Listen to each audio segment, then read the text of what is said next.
So hello students, कैसे हैं आप सब। उम्मीद करता हूं आप सभी लोग स्वस्थ होंगे, मस्त होंगे और अपनी पढ़ाई भी अच्छे से कर रहे होंगे। तो दोस्तों, स्वागत है आपका एक और नई इंटरेस्टिंग वीडियो में। आज की इस वीडियो में हम क्लास 12th का एक इम्पॉर्टेंट टॉपिक पढ़ने वाले हैं, जो कि है एक समान बाह्य वैद्युत क्षेत्र में रखे वैद्युत द्विध्रुव पर लगने वाला बल युग्म का आघूर्ण। जी हाँ दोस्तों, ये एक डेरिवेशन होता है एंड काफ़ी इंपॉर्टेंट डेरिवेशन है। इस वीडियो में एक्सप्लेन करने वाला हूँ, आपको बिल्कुल भी कोई दिक्कत नहीं होने वाली है। आप इस क्लास को शुरू से लेकर एंड तक कंप्लीट देखिएगा, आपको इस टॉपिक से रिलेटेड एक भी डाउट नहीं होगा, ये मैं 100% कह सकता हूँ। ओके, तो चलिए दोस्तों, आज की शानदार वीडियो शुरू करते हैं। उससे पहले आप चैनल पर नए हो तो चैनल को सब्सक्राइब कर लो। तो चलिए दोस्तों, बिना टाइम वेस्ट किए वीडियो को स्टार्ट करते हैं। तो दोस्तों, आज हम पढ़ने वाले हैं एक समान बाह्य वैद्युत क्षेत्र में रखे वैद्युत द्विध्रुव पर लगने वाला बल युग्म का आघूर्ण। तो इसमें हम सबसे पहले पढ़ेंगे प्रत्यायनन बल। अब मैं आपको सबसे पहले बेसिक बताता हूँ, इसीलिए बताता हूँ ताकि आपको ये चीज़ समझ में आ जाए, कॉन्सेप्ट समझ में आए। ऐसा नहीं कि मैं आपको डायरेक्ट यही बताने लगूँ, उससे पहले आपको ये समझना होगा, देन वो आपको बिल्कुल आसानी समझ में आ जाएगा। अगर आपने ये समझ लिया तो वो आपको बिल्कुल आसानी से समझ में आने वाला है। तो चलिए सबसे पहले हम प्रत्यायनन बल के बारे में समझ लेते हैं कि ये प्रत्यायनन बल क्या होता है। ओके, यदि हम किसी वैद्युत द्विध्रुव को एक समान वैद्युत क्षेत्र में रख दें तो वैद्युत द्विध्रुव पर एक बल युग्म कार्य करने लगता है। यह बल युग्म द्विध्रुव को वैद्युत क्षेत्र की दिशा में संरेखित करने का प्रयास करता है, यानी कि घुमाने का प्रयास करता है, संरेखित करने का प्रयास करता है। इस बल युग्म को प्रत्यायनन बल युग्म कहते हैं। आप समझ गए होंगे, नहीं समझे हैं तो यहाँ पर मैं आपको डायग्राम के थ्रू समझाता हूँ। यहाँ पर देखिए, हमने बोला हम किसी वैद्युत द्विध्रुव को एक समान वैद्युत क्षेत्र में रखेंगे। एक समान वैद्युत क्षेत्र का मतलब यहाँ पर जो आप लाइनें देख रहे हो ना, एक समान है ये, यानी कि दोनों परस्पर समान है, तो इसलिए एक समान वैद्युत क्षेत्र बोला जाएगा इसे। ओके, वैद्युत क्षेत्र, एक समान वैद्युत क्षेत्र। ये जो आप देख रहे हो येलो कलर का, जो रेड कलर से हमने आउटलाइन की है, इसे हम वैद्युत द्विध्रुव बोल रहे हैं। ओके, तो वैद्युत द्विध्रुव को हम एक समान वैद्युत क्षेत्र में रख देते हैं, और रखने के बाद होगा क्या, ये जो वैद्युत क्षेत्र होगा ना, ये वैद्युत द्विध्रुव को अपने दिशा में, यानी कि वैद्युत क्षेत्र की दिशा में संरेखित करने का प्रयास करेगा। यानी कि अभी ये थीटा कोण बनाते हुए रखा गया है, तो ये क्षेत्र करेगा क्या, यानी कि वैद्युत क्षेत्र क्या करेगा, इसे घुमाने का प्रयास करेगा, इस तरह से घुमाने का प्रयास करेगा जिससे कि ये संरेखित हो जाए। संरेखित होने का मतलब ये है, जिस डायरेक्शन में हमारी वैद्युत क्षेत्र रेखाएं हैं उसी डायरेक्शन में हमारा जो है वैद्युत द्विध्रुव हो जाए। तो ये कोशिश करता है किसे, वैद्युत द्विध्रुव को घुमाने की। ओके, तो यानी कि संरेखित करने की कोशिश करता है कौन, वैद्युत वो बल युग्म आघूर्ण। ओके, ये आपको याद रखना है, बल युग्म एक कार्य करने लगता है और वही संरेखित करने का प्रयास करता है कहाँ पर, वैद्युत क्षेत्र की दिशा में। तो फ्रेंड, इतना आप समझ गए होंगे कि प्रत्यायनन बल युग्म क्या होता है, मैंने आपको समझा दिया। एंड यहाँ पर आप देखिए, एक समान बाह्य वैद्युत क्षेत्र में रखे वैद्युत द्विध्रुव पर लगने वाला प्रत्यायनन बल युग्म, इसके बारे में हम जान लेते हैं, क्योंकि हमने प्रत्यायनन बल के बारे में जान लिया। अब प्रत्यायनन बल युग्म के बारे में भी जान लेते हैं। यहाँ पर क्या क्या लिखा हुआ है वो मैं आपको सारा बताने ही वाला हूँ, आपको टेंशन बिल्कुल नहीं लेनी है। जैसे मैं आपको अभी एक्सप्लेन कर रहा हूँ आप समझते रहिए। ओके, तो यहाँ पर आप देखिए, माना एक वैद्युत द्विध्रुव एक समान वैद्युत क्षेत्र में थीटा कोण बनाते हुए रखा गया है, जिसमें प्लस क्यू व माइनस क्यू के बीच, यानी कि प्लस क्यू व माइनस क्यू आवेश हैं, उनके बीच की दूरी, अल्पतम दूरी जो है वो 2L है। 2L का क्या रीजन होता है वो मैंने आपको प्रीवियस वीडियो में बता ही दिया है, बार बार नहीं बताऊंगा। एंड यहाँ पर आप देखिए, प्लस क्यू आवेश पर एक बल F बराबर QE, प्लस क्यू आवेश पर एक बल F बराबर QE कार्य करता है, जबकि माइनस क्यू आवेश पर एक बल परंतु विपरीत दिशा में कार्य करता है। यह बल युग्म द्विध्रुव को वैद्युत क्षेत्र की दिशा में संरेखित करने का प्रयास करता है, जैसे कि मैंने आपको बता ही दिया था। तो अब यहाँ पर हम चित्र में समझते हैं कि कहाँ पर क्या क्या चीज़ें यहाँ पर बनाई हुई हैं। जैसे कि मैंने आपको बताया, ये जो ब्लू लाइन से आप देख रहे हो, यहाँ पर डायरेक्शन है इनकी, यह है वैद्युत क्षेत्र। और कैसा वैद्युत क्षेत्र है, तो एक समान वैद्युत क्षेत्र है, ये भी आपको पता है। ये जो आप देख रहे हो, ये इसे क्या कहेंगे, वैद्युत द्विध्रुव कहेंगे। ओके, वैद्युत द्विध्रुव। इसके दो बिंदु हैं, बिंदु ए, बिंदु बी। बिंदु ए पर माइनस क्यू आवेश रखा हुआ है, बिंदु बी पर प्लस क्यू आवेश रखा हुआ है। इन आवेशों के बीच की दूरी कितनी है, तो 2L है। इतना आप समझ गए। और ये थीटा कोण बनाते हुए रखा गया है, ऐसा नहीं कि 90 डिग्री बना दिया, बिल्कुल नहीं, हमने थीटा कोण बनाते हुए इसको रखा है। तो प्लस क्यू आवेश पर एक जो है बल कार्य करने लगता है, वो होता है F बराबर QE।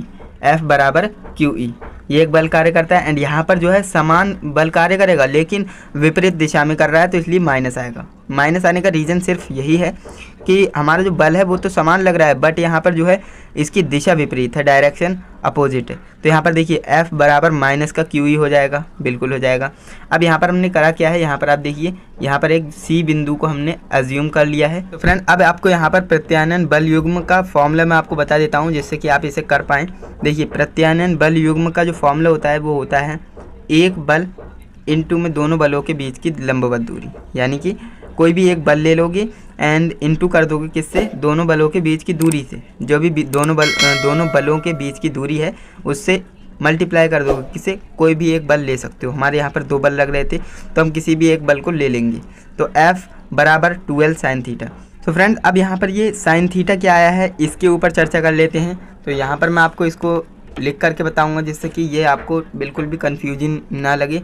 तो ये आपको समझना होगा। सबसे पहले आप यहाँ पर डायग्राम को ध्यान से देखिए, आपका जो C पॉइंट है, अब आपको यहाँ पर साइन का फॉर्मूला लगाना है। आपसे मैं पूछूं कि साइन थीटा बराबर क्या होगा, साइन थीटा बराबर क्या होता है, लंब बटे कर्ण होता है ना। तो यहाँ पर मैं लिख देता हूँ साइन थीटा बराबर होता है लंब बटे कर्ण, लंब बटे कर्ण होता है, बिल्कुल होता है।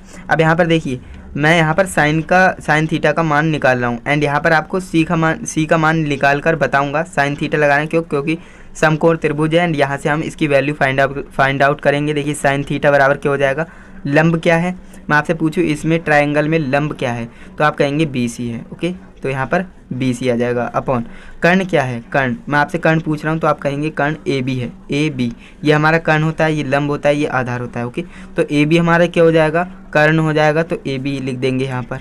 Okay, AB। सो फ्रेंड अब हमें यहाँ पर BC का मान निकालना है, तो BC का मान यहाँ से ईजिली निकाल सकते हैं। देखिए BC बराबर साइन थीटा इनटू में AB आ जाएगा। ये AB भाग में है तो बराबर के उस साइड जाएगा तो गुणा में आ जाएगा। तो आप देख सकते हैं BC का मान क्या है, BC बराबर साइन थीटा इनटू में AB। अब AB का मान आप जानते ही हैं, देखिए AB का मान आप जानते ही हैं, क्या है AB का मान, तो आप कहेंगे 12 है, 12 बीच की दूरी है ना, तो आप लिख देंगे AB का मान क्या है 12।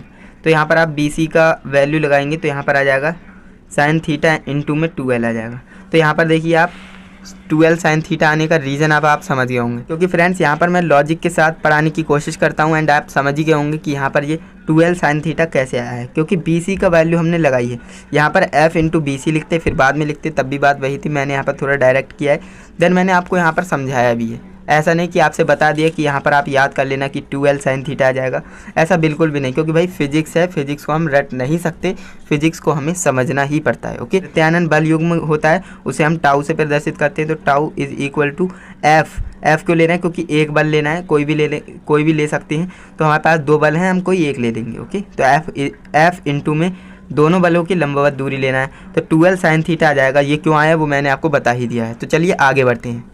तो फ्रेंड्स यहाँ पर आप देखिए tau is equal to Q E. अब यहाँ पर माइनस क्यू ई वाला भी ले सकते थे, बट हमने यहाँ पर क्यू ई वाला ले लिया, क्योंकि एक बल चाहिए, कोई भी ले सकते हैं हम। बराबर क्यू ई इंटू में 12 साइन थीटा था ही, एफ बराबर क्यू ई लिखा है क्योंकि यहाँ पर करके मैंने लिख दिया है। ओके, अब यहाँ पर देखिए टाउ बराबर 2QL, देखिए 2QL, इन चीज़ों को हम एक तरफ लिख देते हैं। देखिए 2QL। अब 2QL हम क्यों लिख रहे हैं, कई स्टूडेंट समझ गए होंगे, जो रेगुलर क्लास को अटेंड करते हैं वो समझ गए होंगे कि हमने इस चीज़ को अलग क्यों किया है 2QL को, वो समझ गए होंगे, कमेंट में भी बता सकते हैं। ओके, इनटू ई साइन थीटा एक तरफ कर लेंगे, ई साइन थीटा। तो यहाँ पर आप देखिए P बराबर 2QL होता है, इसलिए हमने किया था 2QL की जगह पर हम P रख देंगे। P क्या होता है मैं आपसे पूछूंगा तो आप कहेंगे वैद्युत द्विध्रुव आघूर्ण होता है, तो P इंटू में ई साइन थीटा न्यूटन मीटर इसका मात्रक हो जाएगा।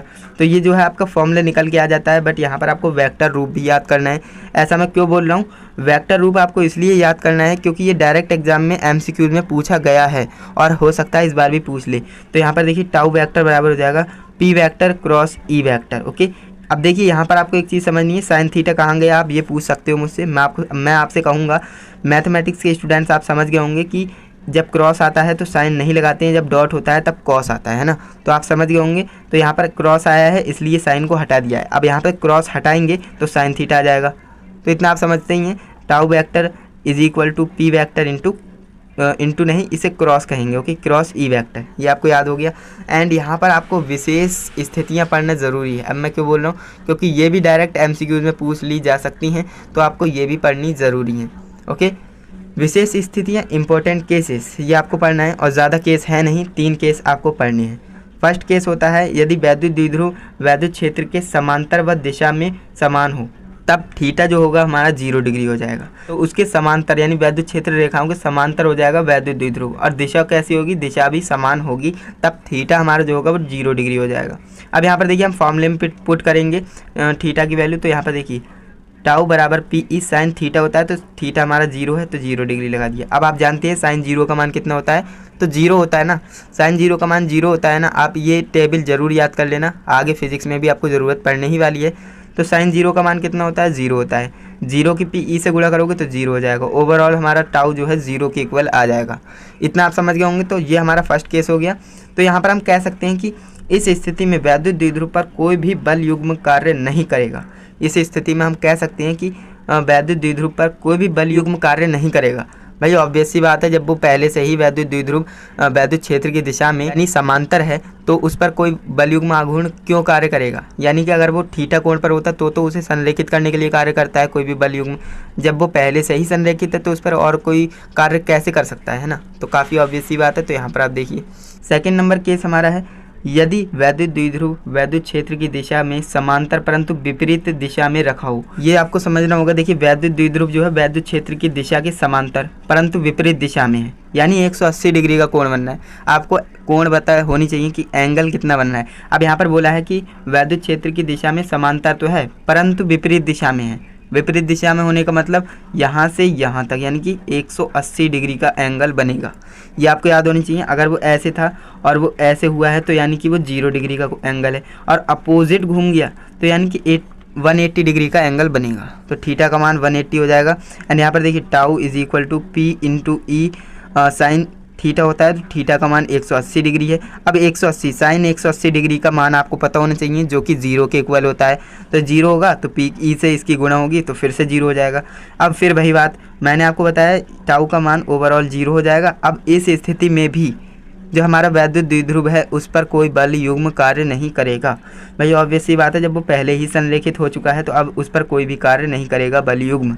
ये आपको याद रखना है। दोनों केस मैंने आपको बता दिया। एंड हम चलते हैं तीसरे केस की तरफ। तीसरा केस जो है वो इस तरह से है, यदि वैद्युत द्विध्रुव वैद्युत क्षेत्र के लंबवत हो तब थीटा 90 डिग्री बनेगा। ये तो आप जानते ही हैं। जब हमारा जो है वैद्युत क्षेत्र इधर है एंड हमारा जो वैद्युत द्विध्रुव है वो इस तरह से हो जाए तो 90 डिग्री का एंगल बन जाएगा ना। तो थीटा का मान 90 आ गया। ओके, तो फॉर्मूले में पुट करो टाउ बराबर पी ई साइन 90 डिग्री हो जाएगा। साइन थीटा था तो थीटा का मान 90 है तो 90 डिग्री हो जाएगा। साइन 90 की वैल्यू कितनी होती है, तो आप कहेंगे 1 होती है। साइन 90 की वैल्यू 1 के इक्वल होती है, तो यहाँ पर tau is equal to P E आ जाएगा, क्योंकि 1 की पी ई से गुणा करोगे पी ई ही बचेगा। टाउ बराबर पी ई हो जाएगा। इतना आप समझ गए होंगे। तो यहाँ पर इस स्थिति में हम कह सकते हैं कि बल युग्म सबसे अधिकतम होगा, टाउ मैक्सिमम होगा। ये आप बता सकते हो। तो P बराबर होगा टाउ मैक्स अपॉन ई हो जाएगा। ये आपको याद रखना है। इस तरह से आज की इस वीडियो में हमने एक समान बाह्य वैद्युत क्षेत्र में रखे वैद्युत द्विध्रुव पर लगने वाले बल युग्म का आघूर्ण समझा, साथ ही साथ हमने इसका बेसिक प्रत्यानयन बल भी समझा और किस तरह से इस डेरिवेशन को करते हैं वो भी समझा, और साथ ही साथ इसके विशेष स्थितियाँ यानी कि इम्पोर्टेंट केसेस के बारे में भी चर्चा की। तो आप इस वीडियो में देखने के बाद आपको उम्मीद करता हूँ कोई डाउट होगा नहीं। अगर आपको है तो आप वीडियो को दोबारा देखिए, अदरवाइज आप मुझे कमेंट में पूछिएगा, मैं आपको कमेंट में ही आंसर बता दूँगा। ओके, हालांकि मैंने पूरा प्रयास किया है, आपको डाउट नहीं होगा, बट फिर भी है तो आप शर्माइएगा मत, कमेंट कर दीजिएगा। ओके, तो चलिए दोस्तों आज के लिए बस इतना ही। चैनल पे नए हो चैनल को सब्सक्राइब कर लेना, क्योंकि आने वाली क्लासेस में आपका जो है ये चैप्टर जल्द ही फिनिश होने वाला है। तो आज के लिए बस इतना ही। हम मिलते हैं किसी नेक्स्ट वीडियो में किसी नए टॉपिक के साथ। तब तक के लिए जय हिंद, वंदे मातरम।